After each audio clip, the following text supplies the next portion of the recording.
हिंदुस्तान के इतिहास में कई अमर प्रेम कहानियां हुई हैं, जिन्हें आज भी याद किया जाता है। दिल्ली के अंतिम हिंदू सम्राट पृथ्वीराज चौहान और संयोगिता की प्रेम कहानी भी इन्हीं में से एक थी। दरअसल उनकी प्रेम कहानी ने भारत के इतिहास को बदल कर रख दिया था। राजकुमारी संयोगिता कन्नौज के राजा जयचंद की बेटी थी।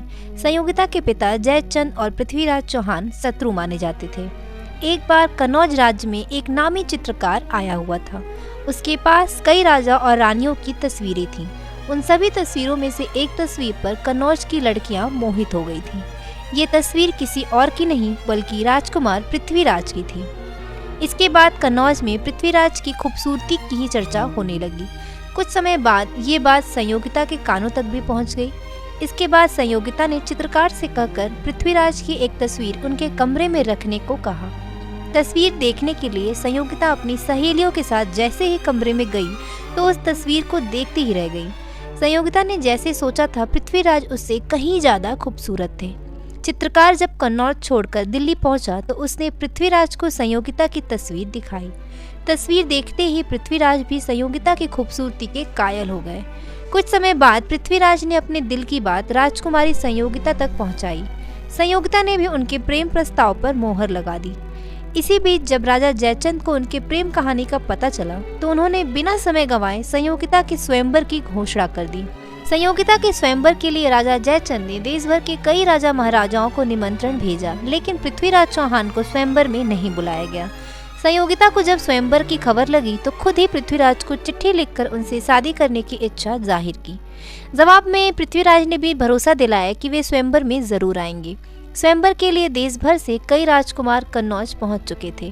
राजकुमारी संयोगिता जब स्वयंवर स्थल पर पहुंची तो उनकी नजरें सिर्फ पृथ्वीराज को ही खोज रही थीं, लेकिन पृथ्वीराज उन्हें कहीं नजर नहीं आ रहे थे। इसके बाद राजकुमारी तमाम राजकुमारों को ठुकराते हुए मुख्य द्वार पर रखे पृथ्वीराज के पुतले के पास पहुंची और माला पुतले के गले में डाल दी। माला पहनाते ही पुतले के पीछे से पृथ्वीराज चौहान संयोगिता के सामने प्रकट हो गए। पृथ्वीराज चौहान को देखकर सभी राजकुमार हैरान रह गए और राजा जयचंद का गुस्सा 7वें आसमान पर पहुंच गया। जयचंद ने तुरंत अपनी सेना को आदेश दिया कि पृथ्वीराज चौहान को बंधक बना लिया जाए, लेकिन सैनिक कुछ समझ पाते उससे पहले ही पृथ्वीराज चौहान संयोगिता को लेकर राज्य से भाग निकले। पृथ्वीराज के इस फैसले से जयचंद खुद को अपमानित महसूस कर रहे थे, इसलिए उन्होंने मुगल सम्राट मोहम्मद गौरी से हाथ मिला लिया। मोहम्मद गौरी पृथ्वीराज चौहान का सबसे बड़ा दुश्मन था। मोहम्मद गौरी ने सन 1175 से 1189 तक पृथ्वीराज चौहान पर कई बार आक्रमण किए, लेकिन हरा न सका।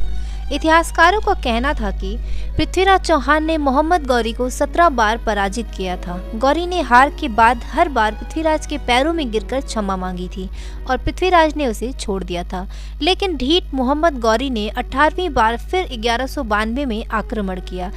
इस बार उसकी मदद पृथ्वीराज के ससुर राजा जयचंद ने की थी।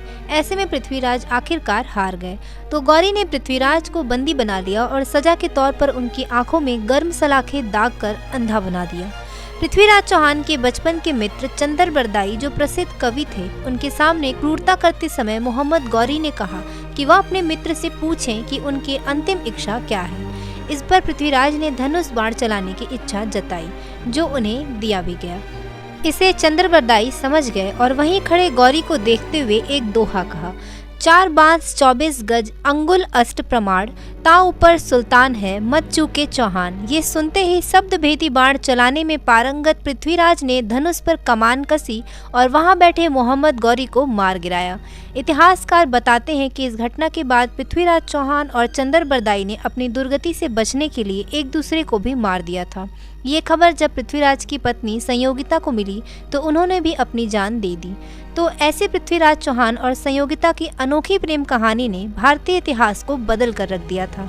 दोस्तों, आपको ये स्टोरी कैसी लगी कमेंट करके ज़रूर बताएं। ऐसे ही और वीडियो के लिए चैनल को लाइक एंड सब्सक्राइब करना ना भूलें।